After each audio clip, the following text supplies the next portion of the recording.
Bienvenue dans la mise à jour de mi-saison de GBR chapitre 3 saison 2 Grabuge. Oui, j'ai 15 jours de retard, mais je m'en bats les couilles. D'abord, on va se concentrer sur les petits changements de map, et puis après, je vais réexpliquer l'histoire pour que vous soyez un peu à jour. Du coup, quand la vidéo de la nouvelle saison chapitre 3 saison 3 sortira, vous serez pas trop perdu et j'aurai pas trop à expliquer. Eh bien, on peut commencer. Alors, en début de saison, il y avait un pont en construction où, pour passer du nord au sud, vous devez passer par des rampes et il y avait un lama qui s'appelait Lamatique, vous pouvez avoir un hermétique dessus. Mais désormais, donc après la mage, le pont a été construit, donc vous pouvez passer du nord au sud sans devoir passer par des rampes et donc Lamatique a changé d'endroit. Un mystérieux portail est apparu à Slurpy Forge, mais on va pas trop s'attarder dessus parce que ça sera surtout dans la partie histoire de cette vidéo, mais gardez ça en tête. Vikingo Faso a aussi beaucoup changé, donc au début de saison il était normal, un Dakar, les maisons étaient normales, mais désormais après la mage, la Sainte Forêt ou GF2 plutôt a attaqué Vikingo Faso et donc la ville est en ruine avec plein d'arbres rouges partout. En début de saison, à l'entrée de Galinéa, il y avait juste 2 champs de pierre avec des coffres et à peu près rien d'intéressant. Mais désormais, après la mage, donc ça va venir, hein, il y a désormais de nouveaux points d'intérêt. Donc un crâne noir surmonté avec donc plein de roches autour et un autre crâne moins surmonté et plus clair. Je dis rien, mais peut-être que leur orientation a peut-être un sens avec la suite de l'histoire.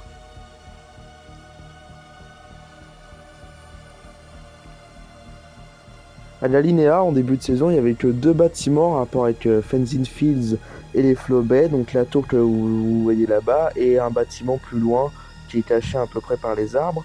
Et après la mise à jour, il y a une nouvelle tour qui s'est ajoutée où vous pourrez trouver donc des barils à Flow Bay également.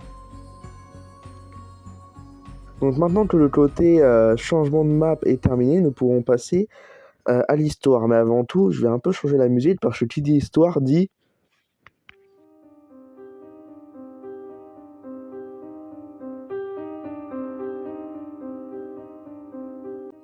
Depuis le début de la saison, on peut retrouver un bot dans le marché secret, Singularité. Quand vous lui parlez, il peut vous dire plusieurs choses. Déjà qu'elle est la mère de Mégalofraude et qu'elle est la gardienne du point zéro. Elle dit beaucoup de choses, mais là on va s'attarder que sur 2 choses en particulier. Déjà, avant la mise à jour, elle nous disait d'aller chercher un fragment de Saint-Arbre et de le ramener pour qu'elle l'analyse. Elle n'avait pas fini, et là avec la mise à jour, elle a terminé, et d'ailleurs on le voit sur son bureau. Et d'ailleurs le fragment de Saint-Arbre a une lueur bleue bizarre. On en déduit donc que GF2, en utilisant le Saint-Arbre pour attaquer Vikingo Faso, a alors utilisé l'énergie du point zéro, et c'est donc pour ça qu'il y a des lueurs au pied du Saint-Arbre.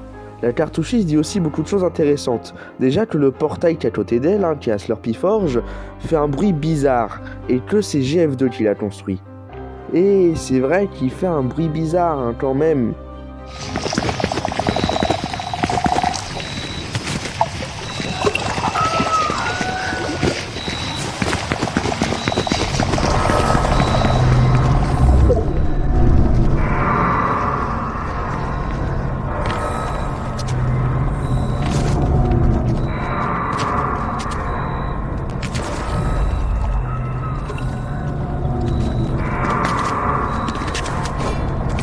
Mais alors pourquoi GF2 voudrait construire un portail?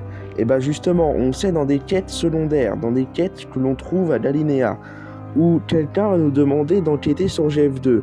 Nous allons apprendre, via des données sur ces ordinateurs à GF2, que le portail est un portail interdimensionnel et qui veut chercher quelque chose. La destination n'est pas encore définie.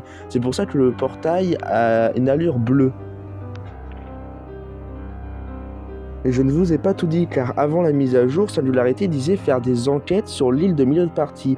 Vous savez, celle qui apparaît, qui avait changé de design à la nouvelle saison. Et bien justement, elle a les résultats, et c'est plutôt méfiant. Elle a trouvé que l'île voyageait entre les différentes réalités avant de parvenir jusqu'ici et de repartir. C'est pour ça qu'elle apparaît au milieu de partie, et puis quand une nouvelle manche redémarre, elle n'est plus là. Mais actuellement, pourquoi l'île a changé? Parce que le monde des âmes est arrivé sur elle et a envoyé son héros, donc héros AUT, hein, qui prévoit l'arrivée de quelque chose, le Shogun dessus. Mais quelque chose est étrange. Quand l'île apparaît, le portail change et le Shogun a l'air de faire quelque chose au portail. Regardez ça.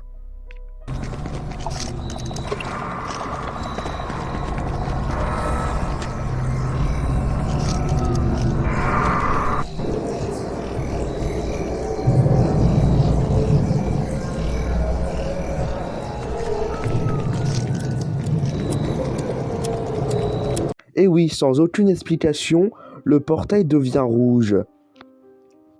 Sans aucune explication, demandez à Singularité. Singularité vous répondra que le Shogun essaye sûrement de contrôler le portail pour amener le monde des âmes ici, ainsi que leur chef, le Shogun X.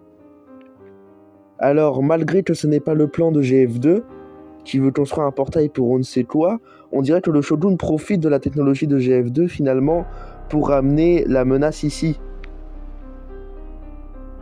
Alors c'est quoi le monde des âmes? Eh bien pour l'instant personne sur l'île n'a assez d'informations pour vous répondre. On sait juste que le chef de ce monde des âmes est le Shogun X et contrôle tous les gens qui y tombent et les transforme en démons.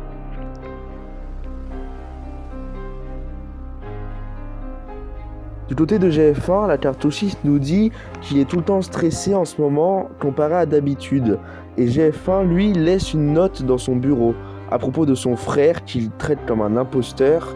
Donc on apprend qu'il est donc amnésique, hein, puisque c'est son frère et il ne s'en rappelle pas. Mais on apprend aussi que GF1 a peur de GF2 car il serait beaucoup plus fort vu qu'il aurait le Saint-Arbre avec lui. Donc il hésite à demander à la cartouchiste d'avoir de la nitro.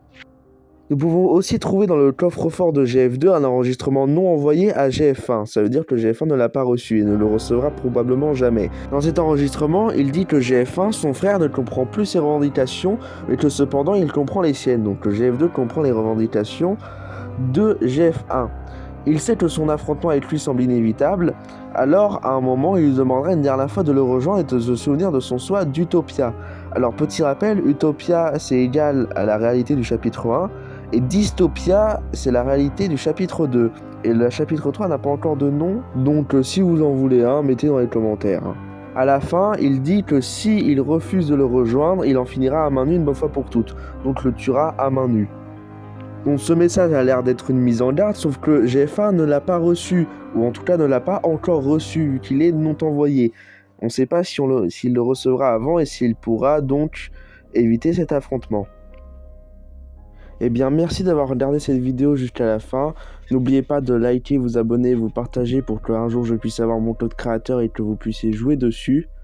La vidéo de présentation du chapitre 3 saison 3 sortira ce week-end, début octobre. Pas après. Donc j'ai plus qu'à vous dire, portez-vous bien.